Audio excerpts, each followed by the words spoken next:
आज हम रेजोनेंस के स्ट्रक्चर ड्रॉ करना सीखेंगे। आपको पता ही है कि हम रेजोनेंस पढ़ रहे थे।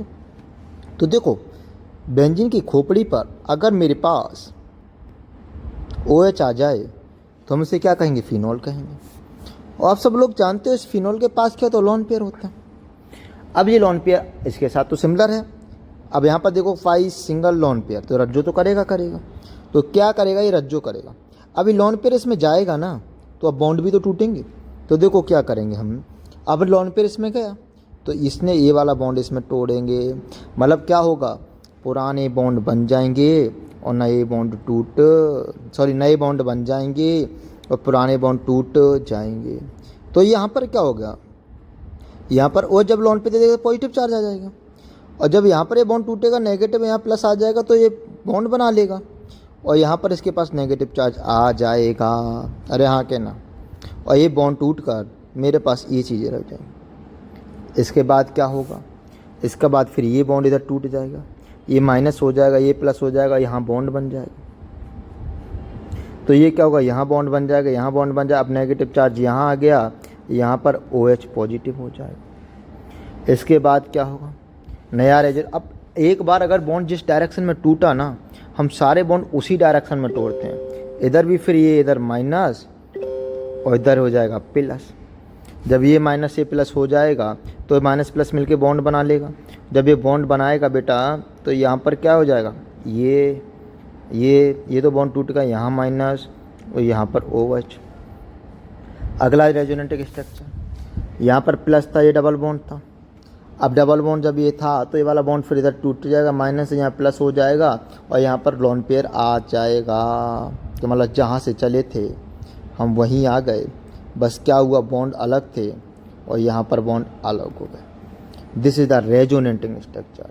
अब यहाँ से देखो 1 2 3 4 5, यहाँ पर क्या होगा? अब यहाँ पर आप देखोगे तो नेगेटिव चार्ज कहाँ कहाँ है? यहाँ पर अगर आप देखोगे बेटा तो negative charge ortho position, para position और ऑर्थो पोजीशन पर है। यानी कि जिसके पास लोन पेयर वाले फ़ोटो होते हैं वो ऑर्थो पैरा डायरेक्टिंग होते हैं। कैसे होते हैं? Ortho para directing. क्यों? आप खुद बताओ। जब लोन पेयर आपके ऑर्थो पैरा पोजीशन पर हैं, इसका मतलब कोई इलेक्ट्रोफाइल आएगा तो ऑर्थो पैरा पोजीशन पर ही आएगा और वहीं अटैक होगा। ऑर्थो पैरा डायरेक्टिंग इसको कहते हैं। दिस ग्रुप, क्योंकि जिनके पास लोन पेयर का फोटो होगा उन्हें हम ऑर्थो पैरा डायरेक्टिंग ग्रुप कहेंगे। अरे हाँ के ना? बताओ मुझे। ठीक है, अब मुझे एक बात बताइए। ऑर्थो पैरा डायरेक्टिंग तो ये हो गए। अब रेजोनेटिक स्ट्रक्चर हम सीख गए होंगे। अगला आप रेजोनेटिक स्ट्रक्चर के फोटो आप बनाओगे, आपको ड्रॉ करने हैं C डबल बॉन्ड OH। आपको इसको बताना है रेजोनेटिक स्ट्रक्चर ड्रॉ करने हैं आपको। इसके भी रेजोनेटिक स्ट्रक्चर आपको ड्रॉ करना। ठीक है, आप रेजोनेटिक स्ट्रक्चर आप ड्रॉ करोगे, लेकिन ध्यान रखना हमने बॉन्ड जिधर तोड़ा है सारे बॉन्ड उसी डायरेक्शन में टूटेंगे, कोई दूसरी डायरेक्शन नहीं होगी। एक डायरेक्शन में अगर हमने बॉन्ड तोड़ दिया, मान लो एंटी क्लॉकवाइज फैशन में, तो सारे बॉन्ड एंटी क्लॉकवाइज फैशन में ही टूटेंगे। अगर कोई बॉन्ड हमने तोड़ा क्लॉकवाइज फैशन में, तो सारे बॉन्ड क्लॉकवाइज फैशन में ही टूटेंगे। इस बात को आपको स्पेशल ध्यान रखना। जैसे लाइक दैट, इसका आप बताना। अगला मैं एक और बता रहा आपको। यह है CH2 प्लस।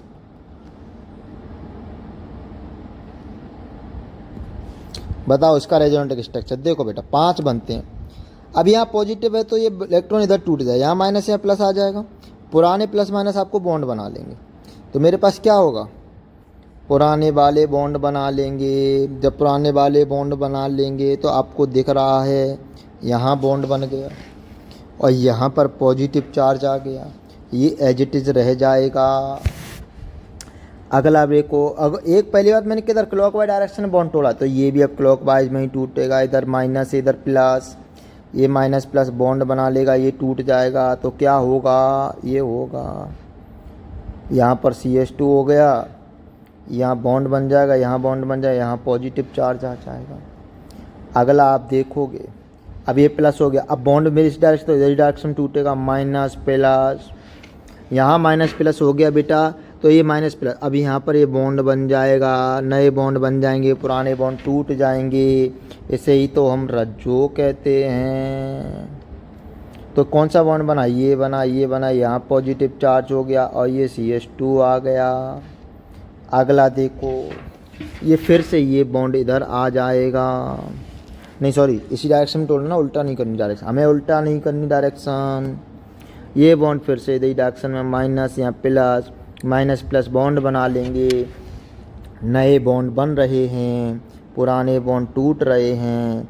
यही तो रज्जो है। यहाँ पर आपका CH2 प्लस जो आया, ये जो CH2 प्लस जो आपका आया, इसे ही हम क्या कहते हैं, यहाँ से शुरू हुए वहीं चले। बेंजीन का फोटो डबल बॉन्ड यहाँ था, अब डबल बॉन्ड यहाँ हो गया। ये सारे के सारे जो 5 स्ट्रक्चर बने हैं, इन्हें हम रेजोनेटिंग स्ट्रक्चर कहते हैं। 5 स्ट्रक्चर बने हैं, इन्हें हम रेजोनेटिंग स्ट्रक्चर कहते हैं। इसलिए हम इसको RS कहते हैं, शॉर्ट में हम RS कहते हैं। These are 5 resonating structures also called as RS। अब बेटा अगर ये सीख गए तो अगला आपको RS स्ट्रक्चर आपको खुद बनाना है। बेंजीन के ऊपर CH2 माइनस है, अब ये माइनस है तो बॉन्ड अपोजिट डायरेक्शन में टूटेगा, इधर बॉन्ड तोड़ देना। अगर एंटी क्लॉकवाइज में अगर पहला बॉन्ड टूटा था तो सारे के सारे बॉन्ड इसी डायरेक्शन में टूटेंगे। आप तोड़ देना, आंसर आ जाएगा। अगला बेटा इसके बाद बहुत ही इम्पोर्टेंट टॉपिक है, उसका नाम है एम इफ़ेक्ट। अरे एम इफ़ेक्ट, आपको जब मैंने बताया कि आई जो इफ़ेक्ट होता है वो कैसा होता है, टेम्परेरी इफ़ेक्ट होता है। कैसा, टेम्परेरी इफ़ेक्ट। लेकिन एम इफ़ेक्ट टेम्परेरी नहीं होता। यहाँ पर भी कंजुगेटेड सिस्टम में डीलोकेलाइजेशन ऑफ इलेक्ट्रॉन होते हैं। कंजुगेटेड सिस्टम में डीलोकेलाइज्ड इलेक्ट्रॉन इन कॉन्जुगेटेड सिस्टम, इसे ही हम क्या कहते हैं, डीलोकेलाइज इलेक्ट्रॉन इन कंजुगेटेड सिस्टम, इसे ही हम क्या कहते हैं, एम इफ़ेक्ट। अब जब इलेक्ट्रॉन को देने वाले होंगे उसे हम प्लस मीजोमेरिक इफेक्ट। इसका मतलब इलेक्ट्रॉन डोनेटिंग ग्रुप, जो इलेक्ट्रॉन को दे रहे हैं रिंग में या रज्जू में या फिर रेजोनेंस में, उसे हम प्लस एम इफेक्ट कहते हैं। और जो इलेक्ट्रॉन को ले रहे हैं रेजोनेंस से तो उसे हम इलेक्ट्रॉन विड्रॉइंग ग्रुप। अब ध्यान से देखो बेटा, इसकी निंजा टेक्निक बता रहा हूँ। कौन इलेक्ट्रॉन देने वाले होते हैं, कौन इलेक्ट्रॉन लेने वाले होते हैं। अरे अगर किसी कंपाउंड के पास अगर लोन पेयर का फोटो आ गया, उसे इसके हम प्लस एम ग्रुप कहेंगे, इलेक्ट्रॉन डोनेटिंग ग्रुप होगा। अगर किसी कंपाउंड के पास लोन पेयर का फोटो आ गया, अरे लोन पेयर का फोटो, अगर किसी कंपाउंड के पास लोन पेयर का फोटो आया तो वो प्लस एम ग्रुप कहलाएगा। जैसे बेटा NH2, नाइट्रोजन के पास एक लोन पेयर प्लस एम। जैसे बेटा अल्कोहल, नाइट्रोजन के पास दो लोन, ऑक्सीजन के पास दो लोन पेयर प्लस एम। जैसे बेटा OR ग्रुप, ऑक्सीजन के पास दो लोन पेयर प्लस एम। जैसे बेटा NR2, नाइट्रोजन के पास एक लोन पेयर प्लस एम। जैसे बेटा सल्फर, नाइट्रोजन के पास एक लोन पेयर प्लस एम। जैसे कि बेटा NHR, नाइट्रोजन के पास एक लोन पेयर प्लस एम। जैसे कि बेटा हेलोजन, नाइट्रोजन के पास तीन तीन लोन पेयर प्लस एम। जैसे कि बेटा NHCOCH3, नाइट्रोजन के पास लोन पेयर प्लस एम। लगे हुए कनेक्टिंग कार्बन के पास, कनेक्टिंग स्पीसीज के पास जितने लोन पेयर अगर होंगे तो प्लस एम इफेक्ट लगाएगा। मतलब ऐसे ग्रुप इलेक्ट्रॉन डोनेटिंग ग्रुप कहलाएंगे। अगर लगे हुए के पास अगर प्लस एम इफेक्ट होगा तो प्लस एम इफेक्ट लगाएगा, इसका मतलब इलेक्ट्रॉन डोनेटिंग ग्रुप कहलाएंगे। ऐसे एक दूसरा होता है minus M effect. Plus M तो हम समझ गए, जिसके पास लोन पेयर का फोटो होगा वो प्लस एम मतलब मीजोमेरिक इफेक्ट प्लस एम वाला लगाएगा, लेकिन जिसके पास माइनस एम का फोटो हुआ वो क्या लगाएगा भाई? जिसके पास माइनस एम का फोटो होगा। ऐसे ग्रुप जो विड्रॉ करते हैं इलेक्ट्रॉन पेयर को from conjugated system, withdraw of electron pair from conjugated system, from conjugated system. अगर बेटा कंजुगेटेड सिस्टम में से इलेक्ट्रॉन पेयर को अगर विड्रॉ करेगा तो उसे हम माइनस एम ग्रुप कहते हैं। अब माइनस एम ग्रुप टेक्निक बता रहा हूँ कौन कौन से होते हैं। ऐसे ग्रुप जिनके पास अटैच्ड स्पीसीज के पास डबल बॉन्ड का फोटो होगा वो माइनस एम ग्रुप दिखाएगा। अरे अटैच्ड स्पीसीज के पास डबल बॉन्ड का फोटो होगा तो माइनस एम ग्रुप दिखाएगा। जैसे कि बेटा एल्डिहाइड। अरे सर खोल के लिखो, हमने कहा खोल के लिखो। जब मैं इस एल्डिहाइड को खोल के लिखूंगा तो आपको डबल बॉन्ड को फोटो दिख रहा होगा, मतलब ये किसी इलेक्ट्रॉन में से ग्रुप को निकालेगा। जी हाँ, इलेक्ट्रॉन में से ग्रुप को निकालेगा। अरे आया कि नहीं आया? अगला बेटा, अगर आपको एसिड दिख रहा हो तो आपको यहाँ डबल बॉन्ड का फोटो निकल आ रहा है, इसका मतलब ये रिंग में से इलेक्ट्रॉन निकालेगा। अगर आपको एस्टर दिख जाए, क्या डबल बॉन्ड का फोटो आ रहा है, रिंग में से इलेक्ट्रॉन निकालेगा। अगर आपको ये दिख जाए, डबल बॉन्ड का फोटो नज़र आ रहा है, रिंग में से इलेक्ट्रॉन निकालेगा। आपको NO2 दिख जाए, क्या आपको डबल बॉन्ड का फोटो नज़र आ रहा है, रिंग में से इलेक्ट्रॉन निकालेगा। आपको साइनाइड दिख जाए, क्या आपको डबल बॉन्ड का फोटो नज़र आ रहा है, इलेक्ट्रॉन निकालेगा। अगर आपको हेलोजन दिख जाए तो डबल बॉन्ड का, एसिड हैलाइड है ये, डबल बॉन्ड का फोटो दिख जाए तो इलेक्ट्रॉन निकालेगा। अगर आपको एमाइड दिख जाए तो आपको डबल बॉन्ड का फोटो दिख रहा है तो इलेक्ट्रॉन निकालेगा। अगर आपको सल्फोनेट दिख जाए तो डबल बॉन्ड का फोटो नज़र आ रहा है तो इलेक्ट्रॉन निकालेगा। अगर आपको बेटा, तो ये इलेक्ट्रॉन जहाँ डबल बॉन्ड का फोटो आ जाए किसी रिंग से लगा हुआ तो ये माइनस एम ग्रुप लगाएंगे। अगर माइनस एम ग्रुप लगाएंगे तो ये क्या करेंगे, इलेक्ट्रॉन रिंग में से निकालेंगे। इसका हम एप्लीकेशन देखते हैं। हेडिंग डालिए बेटा, एप्लीकेशन ऑफ रज्जो। क्या हेडिंग डालेंगे, application of R effect. R बोले तो रेजोनेंस इफेक्ट, इसे हम प्यार की भाषा में रज्जो कहते हैं। क्या क्या एप्लीकेशन है, आइए ज़रा चर्चा कर लेते हैं। नंबर पहला, कार्बोकैटायन की स्टेबिलिटी। अब कार्बोकैटायन तो वैसे ही भिखमंगा है, इसके पास इलेक्ट्रॉन की कमी है। इसे जो इलेक्ट्रॉन देने वाले होंगे वो इसकी स्टेबिलिटी को बढ़ा देंगे और इलेक्ट्रॉन लेने वाले इसके स्टेबिलिटी को कम कर देंगे। और बात जब स्टेबिलिटी की आ रही है कार्बोकैटायन की, तो मैं समझ गया बेटा कि प्लस एम दिखाने वाले ग्रुप इसकी स्टेबिलिटी को बढ़ा देंगे, जैसे प्लस आई वाले बढ़ा रहे थे, और माइनस एम वाले इसकी स्टेबिलिटी को कम कर देंगे, जैसे माइनस आई वाले कर रहे थे।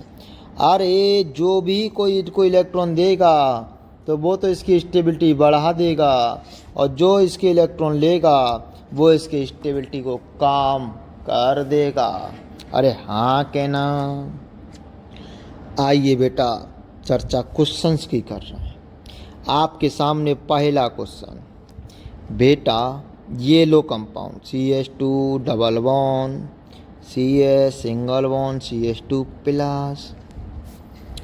दूसरा option CH3 single bond CH2 plus. तीसरा question CH2 double bond CH2 plus. Video को पॉज करो और आंसर बताओ, क्या आंसर होना चाहिए। आइए बेटा हम बता रहे हैं आंसर क्या होना चाहिए? यहाँ पर पाई सिंगल वेकेंट क्या रज्जो हो रही है? अगर रज्जो हो जाएगी तो मैं लिख दूंगा स्टेबलाइज्ड बाई रेजोनेंस।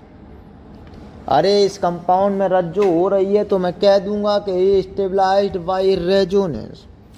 यहाँ पर कोई रज्जो नहीं हो रही तो पास में लगे हुए कार्बन जो आपको यहाँ दिख रहे हैं ये CH3 प्लस आई इफेक्ट लगाएगा। अगर कोई प्लस आई इफेक्ट लगा रहा है तो इसकी स्टेबिलिटी को बढ़ाएगा। यहाँ पर पाई सिंगल सिंगल, अरे कोई रज्जो नहीं हो रही तो इसका मतलब डबल बॉन्ड का जो फोटो होगा जो माइनस आई इफेक्ट लगाएगा, और माइनस आई इफेक्ट वो पहले से ही कार्बोकैटाइन है, इसके स्टेबिलिटी को कम कर देगा। आपको मैंने एक ट्रिक बताई थी, हम पहले रेजोनेंस को प्रेफर करते हैं फिर मीजोमेरिक को फिर इंडक्टिव को। तो अगर मैं इसमें स्टेबिलिटी का ऑर्डर देखूं तो सबसे ज़्यादा स्टेबिलिटी मुझे पहली, फिर दूसरी और फिर तीसरी हो जाएगी। आंसर मेरे पास पहला, दूसरा, तीसरा आ जाएगा। अगला क्वेश्चन बताइए जनाब, अगला क्वेश्चन भैया।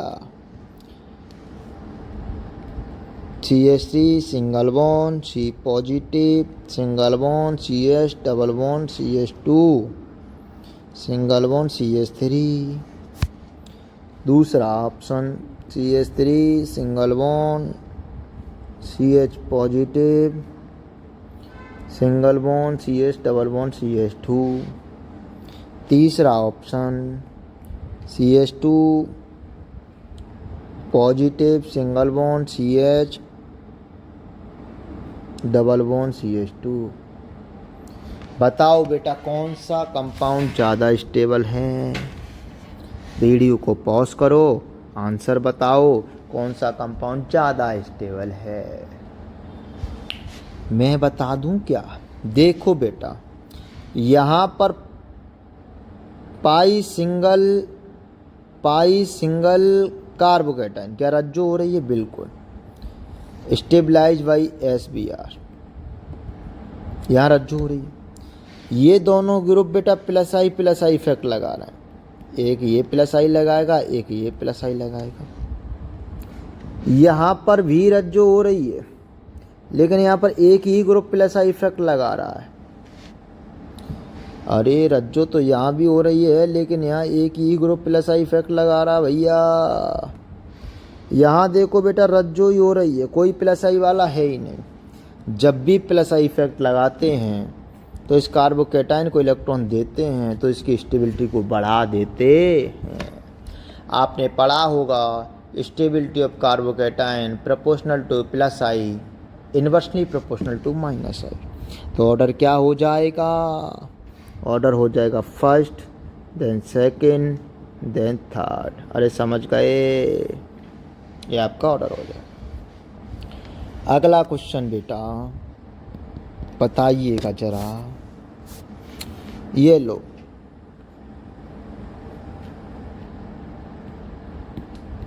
कार्बोकैटाइन यहाँ पर,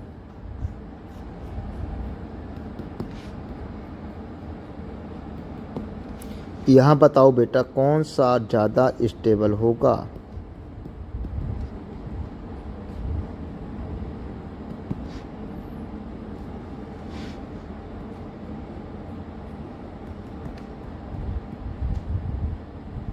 अगर इसमें आप देखोगे तो आप बताओ मुझे कौन सा कार्बोकैटाइन ज़्यादा स्टेबल होगा?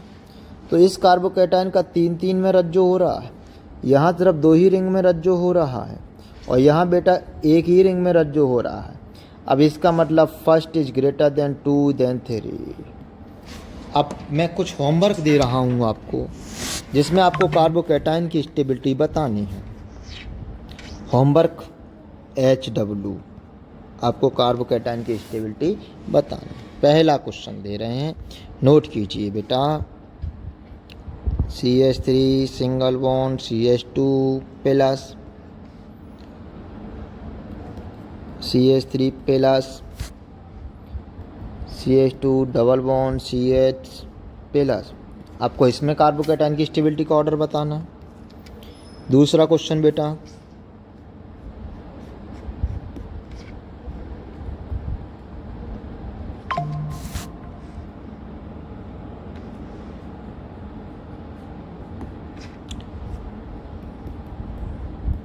आपको इसमें कार्बोकेटाइन की स्टेबिलिटी बताना है।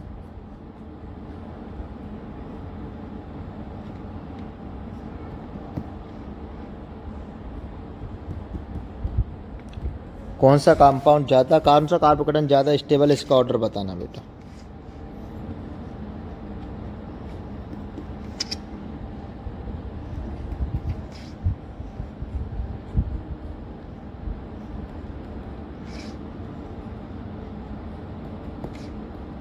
इसमें बेटा आपको बताना है कौन सा कार्बोकेटाइन ज़्यादा स्टेबल है। तीसरा क्वेश्चन,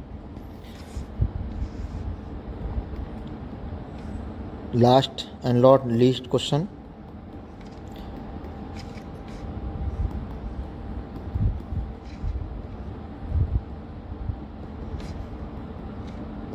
आपको इसमें कार्बोकेटाइन की स्टेबिलिटी बताना है। इसके बाद हम अगला टॉपिक शुरू करेंगे, जोर से आप हेडिंग डालिएगा, स्टेबिलिटी ऑफ कार्बोएनाइन। हम कार्बोएनाइन की स्टेबिलिटी की चर्चा करेंगे बेटा नेक्स्ट क्लास में। आप पे एमसीक्यू हमें करके बताइएगा। रेजोनेंस को यूज करके हम कार्बोएनाइन की स्टेबिलिटी के बारे में चर्चा करेंगे। बने रहिए आप हमारे साथ। धन्यवाद।